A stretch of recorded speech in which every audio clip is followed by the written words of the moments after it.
Il y a une forme de liberté que presque personne ne comprend, parce qu'elle ne ressemble pas à ce que le monde appelle liberté. Elle ne se voit pas, elle ne s'affiche pas, elle ne se prouve pas. Et pourtant, elle décide de tout. Tu peux avoir un compte bancaire rempli, tu peux avoir des relations, tu peux avoir du succès et rester intérieurement totalement dépendant.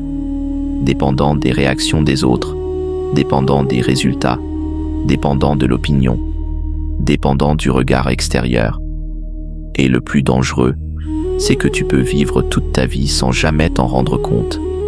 Dans la Grèce antique, un homme vit exactement à l'opposé de cette illusion. Son nom, Épictète. Il ne naît pas libre, il naît esclave. Il n'a aucun contrôle sur son corps, aucun contrôle sur son destin, aucun contrôle sur son statut.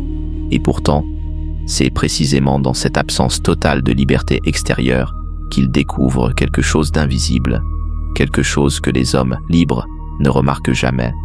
La seule chose que personne ne peut lui retirer, c'est la manière dont il interprète ce qu'il vit. Le monde peut forcer son corps, mais il ne peut pas forcer son esprit à accepter. C'est ici que tout commence.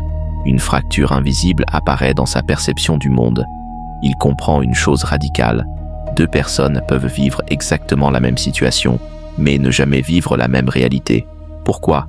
Parce que la réalité brute n'est pas ce qui nous détruit. Ce qui nous détruit, c'est ce que nous en faisons dans notre esprit. Avec le temps, Épictète simplifie toute la vie en une seule ligne. Pas un système complexe, pas une théorie abstraite, une fracture fondamentale, ce qui dépend de toi et ce qui ne dépend pas de toi. Et presque toute la souffrance humaine vient d'une erreur. Confondre les deux. Regarde ton époque. Tu ne vis pas dans un empire antique, mais tu vis dans un autre type de pression. Une pression invisible, opinion constante, comparaison permanente, validation instantanée, surcharge d'informations, distraction continue. Et sans t'en rendre compte, tu passes ta vie à essayer de contrôler ce que tu ne contrôles pas. Les réactions des autres, les résultats, l'image que tu renvoies, et tu perds exactement ce que tu devrais protéger, ton énergie mentale.